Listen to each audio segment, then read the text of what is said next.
Me llamo Robert O'Brien y soy el jefe de la sección de Biología Forense del Centro Global de Justicia Forense, que es un programa preeminente de la Universidad Internacional de Florida. He trabajado en la ciencia forense, específicamente el ADN, durante los últimos 20 años. Soy antiguo analista de ADN para el Departamento de Policía de Florida y he estado trabajando en entrenamiento y evaluaciones técnicas de ADN durante los últimos 15 años. Mi nombre es Mitch Morrissey, soy un antiguo fiscal de distrito en Denver, Colorado. Antes de ser electo, manejaba todos los casos de ADN de Denver. El primer caso que llevé fue en 1989. Manejé todos los casos que se presentaron ante los jueces y ante los jurados durante los 20 años siguientes. Actualmente dirijo una empresa que resuelve casos archivados de violaciones y asesinatos, llamada United Data Connect. Recolectamos ADN, lo secuenciamos y luego hacemos genealogía genética. Así que llevo trabajando con ADN desde 1989. He entrenado a fiscales y jueces en todo el mundo, en Estados Unidos, en Centroamérica, en Oriente Medio y en Canadá. Soy Ron Reinstein. Estoy retirado como juez del Tribunal Superior de Phoenix, Arizona. Serví en la sala del Tribunal Superior durante 22 años. Cuando me desjubilé a la semana siguiente para convertirme en asesor judicial de la Corte Suprema de Arizona, donde tengo múltiples funciones. Una de ellas es presidir el Comité Asesor de Ciencias Forenses de Arizona, también la Comisión de la Corte Suprema sobre Víctimas de los Tribunales y el Comité de Supervisión de Casos de Pena Capital. También hago mucha educación judicial y educación legal para abogados y jueces, especialmente en casos de pena capital. Tuve a mi cargo todas las audiencias de admisibilidad consolidadas para el ADN en los años 90, tanto para exámenes RFLP, PSA, PCR y STR. Fui miembro de la Comisión Nacional sobre el Futuro de las Evidencias de ADN, cuando ésta se inició en los años 90. Actualmente soy miembro del Grupo de Trabajo Legal de la Organización para los Comités del Área Científica del Instituto Nacional de Ciencia y Tecnología. Son muchas palabras ahí. Y he estado en varios foros relacionados con el ADN y otras áreas de la ciencia forense. Hay diferentes tipos de base de datos, por lo que hay una base de datos separada para muestras de referencia y habrá otra para muestras desconocidas de escenas del crimen. Los sospechosos se cargan en la base de datos de referencia, las víctimas no. Después, cuando se obtiene una muestra de la escena del crimen, esta se carga en una base de datos separada que se compara entre las dos para ver si la muestra que se desarrolla a partir de la escena del crimen coincide con cualquier sospechoso, ya sea en este caso, aunque el analista del ADN puede hacer esa comparación inmediatamente. Pero la idea principal atrás de cargar la muestra en la escena del crimen y tener una base de datos de sospechosos es para ver si se tiene a alguien que haya cometido un delito en el pasado, además del actual. Como se toma el ADN en el momento de la detención o después de la condena, si se comete un nuevo delito y deja rastros de ADN, la comparación permite ver si existe una coincidencia con esa persona, se obtiene la identidad y se procede a detenerla. Digamos que un laboratorio criminalístico local desarrolla un perfil de ADN. Lo pueden subir a su base de datos local, llamada ELDIS. Este sistema local está indexado. Después está el sistema estatal, controlado generalmente por el Laboratorio Criminalístico del Estado. Todos los laboratorios de ADN que son parte del sistema CODIS de ese estado suben solamente los perfiles que obtienen de las muestras de escena de crimen. No se cargan perfiles de víctimas ni de sospechosos, eso se hace a nivel estatal. Por lo tanto, se tiene una base de datos indexada localmente. Al nivel estatal, una base de datos con muestras de delitos sin resolver y otra, manejada también por el Estado, de ADN de delincuentes convictos, personas detenidas, dependiendo del estatuto del Estado, para recolectar ADN de personas conocidas. Esta es una sección del indexado estatal. Arriba tenemos el indexado nacional, que permite buscar muestras desconocidas durante un periodo de tiempo. Las muestras desconocidas se comparan contra todas las muestras desconocidas de Estados Unidos y se comparan con las personas conocidas que están en las bases de datos estatales. Así que se puede hacer una búsqueda local, una búsqueda estatal y una búsqueda nacional, todo bajo el paraguas del sistema CODIS. En los países centroamericanos que conozco, generalmente hay un laboratorio criminalístico que maneja una base de datos parecida a las bases de datos estatales. En esta base de datos se tiene a los sospechosos o delincuentes condenados. El laboratorio también es responsable de recolectar en campo las muestras de ADN y, siguiendo las leyes del país, compararlas con la base de datos. Lo más importante de recordar acerca de las bases de datos es que para que sean eficientes, tienen que tener una cantidad de muestras de referencia de personas. Si esta cantidad es muy baja, no importa cuántas muestras de evidencia se hagan y se tengan, no se obtendrán coincidencias. Es una relación entre cuántas personas hay registradas en la base de datos comparados con cuántas muestras de referencia se tienen. No se puede tener una base de datos eficiente si en el país no existe una ley que permita incluir en la base de datos a personas responsables de cometer delitos, ya sea que hayan sido detenidas o condenadas por estos delitos. Si ese número es bajo, no se verán muchas coincidencias en la base de datos de ADN. Ese problema lo tuvo Costa Rica. Dependían de una regla que emitió un juez y no de una ley, que mantenía muy baja la cantidad de personas que ingresaban a la base de datos. Una vez se cambió esto, en un tiempo muy corto se comenzaron a ver muchas más coincidencias, porque la base de datos se volvió más eficiente. Hay bases de datos de población, pero se usan básicamente para cálculos estadísticos. A nivel estatal se tienen bases de datos de sospechosos, básicamente de todas las personas que han sido arrestadas, ni siquiera condenadas, sino simplemente detenidas por ciertos delitos. A nivel nacional se tiene la base de datos de delincuentes condenados y la base de datos de muestras de escena del crimen. Hay bases de datos que se utilizan para la genealogía genética, que son muy bien conocidos en los Estados Unidos y en algunos otros países. La gente se hace esas pruebas, envían su ADN, el ADN es secuenciado y se ingresa en una base de datos comercial controlada por Ancestry DNA. Hay dos de esas bases de datos comerciales que las fuerzas del orden pueden usar para llevar a cabo lo que se conoce como genealogía genética. Solo dos de ellas, pero ambas tomarán información de ADN de todos los servicios comerciales.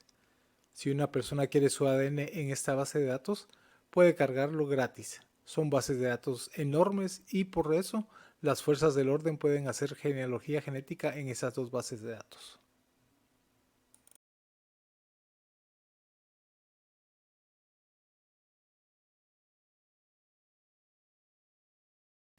El hisopado bucal es una muestra de referencia y va a estar en la base de datos de delincuentes condenados.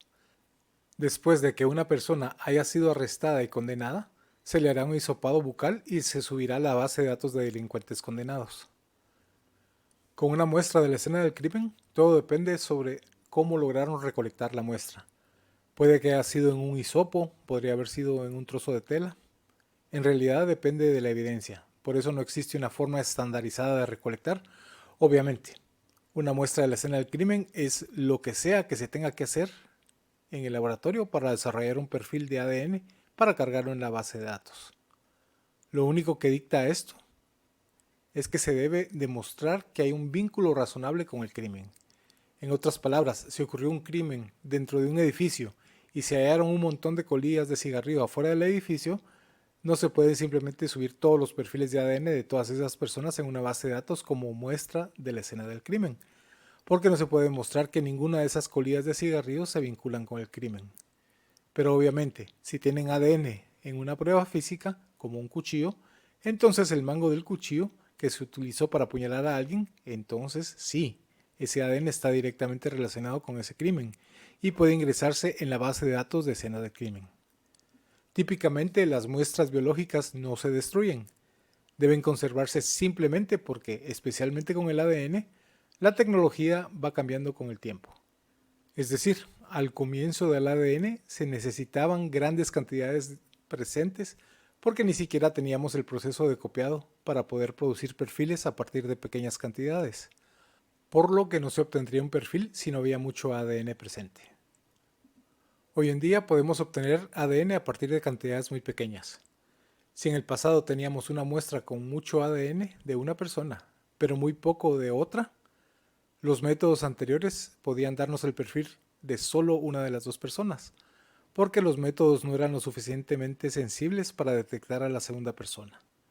Los métodos actuales son capaces de Of recuperar prisons el as ADN de las self-contained dos entities, personas. cruel Así but que a medida untainted que by la the tendrils of tecnología avanza, capitalism. es This is importante not the preservar case. esas muestras de Companies ADN. have always been eager Se to ven work with muchos casos prisons de to personas increase que their son profits. exoneradas The después de companies pasar that muchos provide años en food to prisión. prisoners are only too happy to Si sell esa nutritionally evidencia deficient slop to the biológica prison hubiera sido industrial destruida en complex. ese It's cheap entonces, to produce and después nets de them que a se healthy obtuvo la profit. condena, The phone entonces companies 20 o that provide 30 años basic call después, cuando la functionality to tecnología prisoners charge haya exorbitant mejorado, pay-per-minute no habría rates nada para because they volver a know how examinar. desperate these No poor habría people nada are para to speak to exonerar their a loved estas ones. personas. Transportation Por lo companies make a cual, killing shuttling normalmente los prisoners to and laboratorios from court appearances no and destruirán la evidencia biológica, porque necesita ser preservada. El ADN ha cambiado con el tiempo. En el primer caso que hice en 1989, se usó una metodología que ya no se usa para pruebas forenses. Ahora tenemos un ADN que es más sensible que nunca antes, es más rápido que nunca antes, es más efectivo y menos costoso, por lo que es más barato, más rápido y más eficiente. Así que a medida que avanza la tecnología y se conserva el ADN, se hace posible que pueda utilizarse nuevamente en el futuro. Yo ahora me dedico a resolver casos que se remontan a veces a 50 años. El caso más antiguo que hemos resuelto era de 1967, porque el laboratorio criminal de ese momento guardó la evidencia crítica, que era un saco de dormir manchado, en la que esta chica adolescente fue asesinada. Todas las demás pruebas se perdieron. Los recortes de uñas se perdieron. Lo que hicieron para el examen de violación, esas pequeñas bolitas de algodón, se perdieron. Pero el laboratorio se quedó con este saco de dormir que tenía una mancha. Pudimos obtener un perfil de ADN a partir de eso. Ese perfil de ADN se buscó en CODIS. No hubo coincidencia con nadie. Luego pudimos secuenciar el ADN, que es una tecnología diferente a la que hemos estado hablando aquí. Y basados en esta secuencia y utilizando la genealogía en estas bases de datos comerciales de las que les he hablado, pudimos encontrar al individuo, el nombre del individuo que asesinó a esta niña en 1963. Así que ese es un gran ejemplo de por qué debemos guardar evidencias de ADN, porque puede haber una técnica dentro de 5 años que no existe ahora, que pueda darle respuestas a un caso sin resolver de homicidio, a una agresión sexual, por lo que es importante almacenar esa evidencia solo por esa razón, además de una larga lista de otras razones, como poder usar ese ADN para exonerar a una persona que haya sido condenada injustamente. Hay muchas buenas razones para almacenar el ADN, no es tan difícil de hacer. He visto muchos casos en que el ADN se ha terminado y por eso no hemos podido dar respuestas con las nuevas técnicas que estamos utilizando hoy, porque el ADN se usó completamente, digamos, en la época de 1980. Hay leyes en todo el país con respecto a la eliminación de muestras de la base de datos. Por ejemplo, alguien que fue detenido y está en una jurisdicción que requiere que se tomen muestras al momento del arresto, o si usted está en una jurisdicción donde se toman muestras al momento de condenarlos por ciertos delitos graves o cualquier tipo de delito, y luego se determina que la persona no es culpable o el caso fue anulado en la apelación.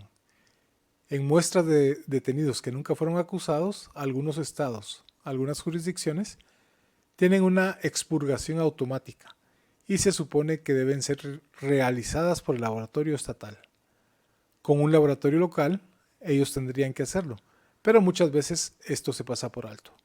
Algunos estados no lo hacen automáticamente, sino que tiene que tramitarlo la persona que no fue acusado o cuyo caso se revocó en la apelación, por lo que tienen que hacerlo ellos mismos al solicitar a un tribunal que elimine su muestra de la base de datos.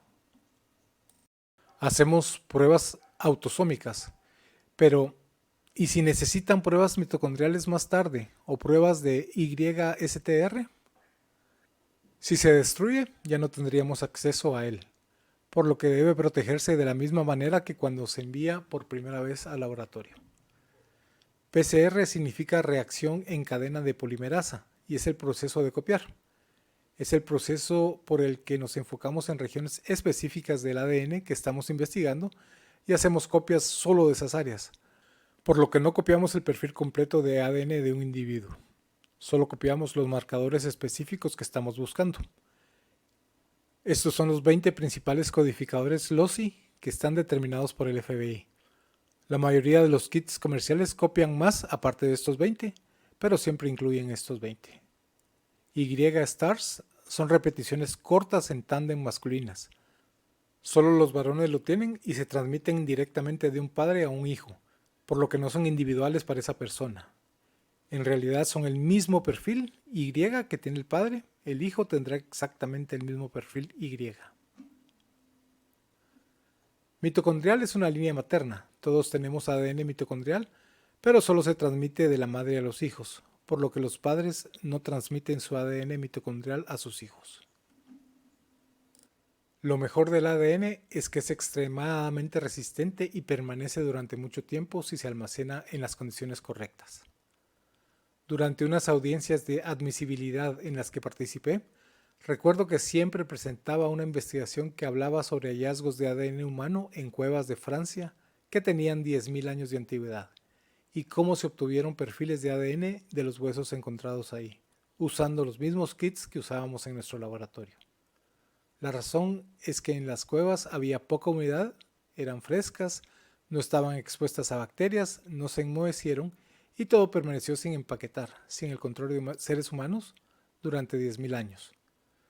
Por lo tanto, el ADN es extremadamente resistente siempre y cuando se cuide y mantenga con los ajustes correctos. Por lo que si se tiene seco y se coloca en un lugar frío, puede mantenerse a temperatura ambiente y siempre que no se empaque mal y se controle la temperatura, puede preservarse durante decenas de miles de años. Dependiendo de las condiciones de almacenamiento, hablamos de almacenamiento a temperatura ambiente, que es aproximadamente 25 grados centígrados y a baja humedad. Una muestra de ADN puede almacenarse casi indefinidamente a esa temperatura. O si su estado tiene un estatuto específico respecto a cuánto tiempo debe conservarse, pero no deben destruirse una vez que se desarrolle un perfil. Hemos identificado los restos de individuos que eran desconocidos durante 27 años, porque en su momento el ADN se tomó del cuerpo que se exhumó y se almacenó de una manera adecuada, permitiéndonos usar las técnicas que tenemos actualmente. Por eso es importante recolectar el ADN de una escena del crimen. Por eso es importante almacenarlo correctamente, examinarlo si se puede y no consumirlo todo, porque el ADN es un recurso limitado en el área forense. Si tienen una gota de sangre, eso será todo lo que obtendrán. No pueden regresar y pedirle a las personas que dejaron esa gota de sangre que les dé más. Es un recurso limitado, por lo que no debe desperdiciarse. Muchas veces cuando escuchamos de casos resueltos 20, 30 o 40 años después, no es por tener evidencia nueva, sino por evidencia que ha estado en un casillero de evidencia con temperatura y humedad controlada. Y luego, cuando la tecnología se vuelve disponible, pueden volver a analizar la evidencia que no fue analizada hace 30 o 40 años. Lo que hace que una base de datos sea exitosa es que sea una base de datos bien poblada, por lo que obviamente cuando más muestras tengan ahí, tendrán más coincidencias con las muestras de la escena del crimen que se ingresan en la base de datos. El país tendrá que tener leyes específicas, o el Estado, que permitan la recolección de muestras. Obviamente la persona de la que se recolecta debe tener algún tipo de involucramiento en el caso. No se puede simplemente recolectar el ADN de todos, pero lo que hace que una base de datos sea exitosa es la mayor cantidad de coincidencias que se obtienen. Y la única forma de que se obtengan muchas coincidencias es si se tienen muchas personas, diferentes personas, para poder comparar. Es por eso que se tienen muchas bases de datos de delincuentes convictos. Algunos estados tienen todos los que son detenidos porque están tratando de aumentar el tamaño de esas bases de datos. Si una persona cometió incluso un delito que no es tan grave, su ADN estará ahí, y si continúa con delitos más graves, lo podemos identificar rápidamente. Lo que hace que la base de datos sea exitosa es, nuevamente, que esté poblada por personas que potencialmente podrían haber cometido el delito que se está tratando de resolver. Obviamente, debe examinar el ADN del delito sin resolver e ingresarlos en la base de datos para hacer esa comparación. Pero no olvide que debe tener una gran cantidad de personas en esa base de datos para que esto sea efectivo. Se han realizado muchos estudios en los Estados Unidos que muestran que la forma más efectiva de combatir el crimen es invertir en ADN y base de datos de ADN. No hay nada más allá afuera que pueda dar resultados de este ritmo, con este presupuesto.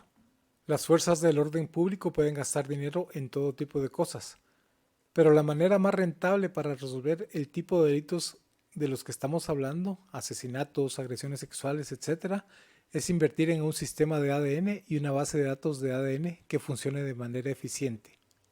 Y se han realizado estudios comprobados que muestran que si invierten $1 aquí, es muy posible que obtengan un retorno de 90 a $100 de ese dinero, y se resuelven casos de delitos y ayudan a su comunidad a mantenerse segura.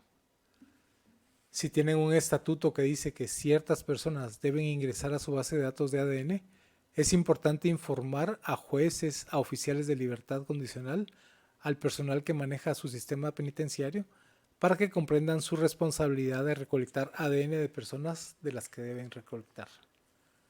A menudo hay personas que tienen deuda de ADN. En otras palabras, su ADN debería estar en la base de datos y no lo está. Se pasaron por alto y es posible que tengan a un individuo, y tuvimos uno que era un asesino en serie, pero también tenía una ofensa a su hijastra, a la que había agredido sexualmente. Él no fue a la cárcel por lo que no le tomaron su ADN, obtuvo libertad condicional.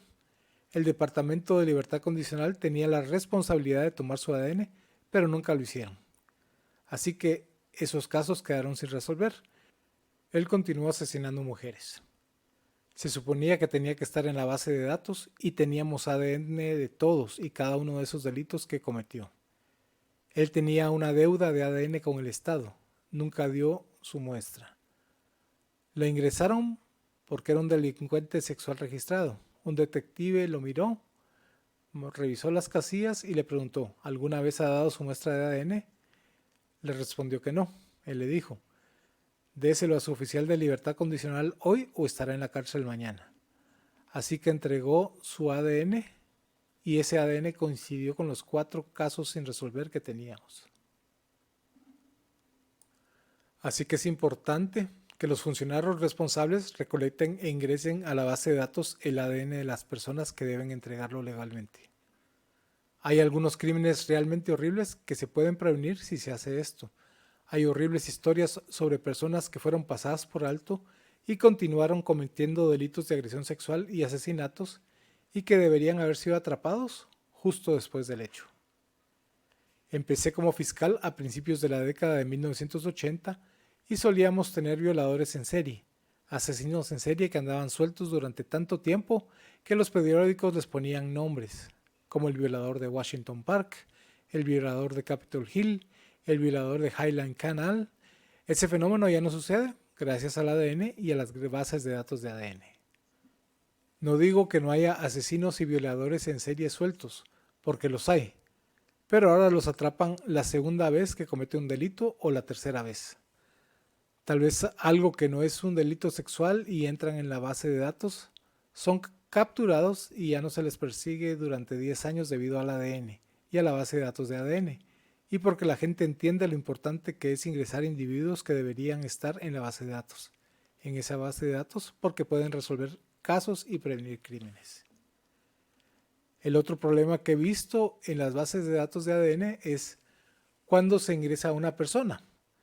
Si tienen un estatuto que dice que cuando sean condenados, sin importar cuál sea la sentencia, su ADN entra en la base de datos, no cuando terminan de cumplir la sentencia, porque puede recibir una sentencia de 25 años, y si se toma su ADN después de 25 años, es posible que haya tenido 5 o 6 casos sin resolver que han sido investigados durante 25 años, que si se hubiera puesto el ADN en el momento en que la persona fue condenada, nunca se habría convertido en casos sin resolver.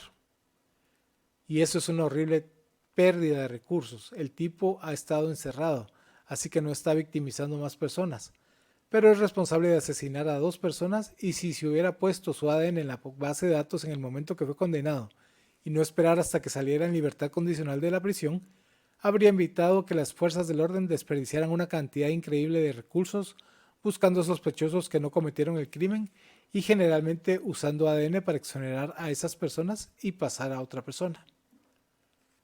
Por lo que el hecho de tener un estatuto razonable, educar a los funcionarios responsables de recolectar el ADN, que es igualmente importante ingresar el ADN en la base de datos tan rápido como lo permita la ley. Si esto es al momento de una condena, obtenga el ADN al momento de la condena. Si es en el momento de una detención, entonces recoléctenlo al momento de la detención. Cuando esas personas se pasan por alto, hay gente que puede ser asesinada, gente que puede ser violada y el crimen continúa. Ellos siguen delinquiendo y los casos siguen sin resolver. Cuando un estado o cualquier jurisdicción aprueba un estatuto para condenados, donde todo condenado por delitos graves o incluso algunos delitos menores debe proporcionar una muestra de ADN, en el caso de una jurisdicción donde se obliga a tomar muestras de todos los detenidos, o puede que sea solo por algún tipo de delito por el que son arrestados, al obtener la mayor cantidad posible de ellos. Sin embargo, una vez se aprueba la ley, si la ley es retroactiva para cualquier persona condenada antes de entrada en vigencia de la ley, es posible que se tengan que recolectar muestras en las prisiones y de gente previamente condenada. Si tienen una medida sustitutiva, también hay que obtener las muestras. Pero si ya cumplieron su condena o ya no tienen medidas sustitutivas, ¿cómo los van a localizar? ¿Cómo obtienen las muestras? Estas se conocen como muestras viejas y en la mayoría de las jurisdicciones se permite que las fuerzas del orden las recolecten. Se pueden obtener por orden judicial o simplemente con el consentimiento de la persona. Inicialmente la oposición a las muestras de delincuentes condenados era: ¿por qué están recolectando una muestra de alguien que cometió una falsificación cuando en realidad solo están buscando a alguien que haya cometido una agresión sexual o crímenes violentos y asesinatos? Las estadísticas muestran que quienes cometen robos y hurtos y son condenados por delitos terminan avanzando y moviéndose hacia delitos mucho más graves, por lo que ese fue el argumento a favor de recolectar de todos los que han sido convictos.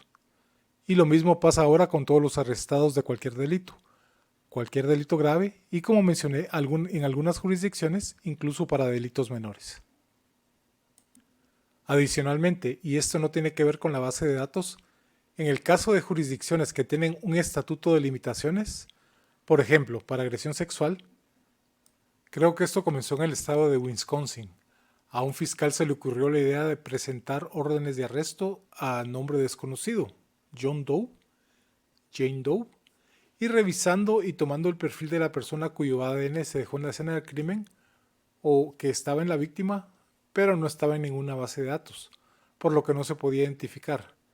Pero para evitar la limitación de estatutos, presentaban una orden judicial, presentarían un caso y de hecho obtienen una acusación ante un gran jurado contra el perfil de ADN de esa persona, y lo llamaban orden de arresto contra John Doe o Jane Doe. Eso evitaba el estatuto de limitaciones y una vez que el ADN de esa persona ingresaba en una base de datos, digamos que fuera arrestado por un delito y su perfil entraba en la base de datos de ese momento, y luego el perfil de esa acusación ayudaría a resolver el caso.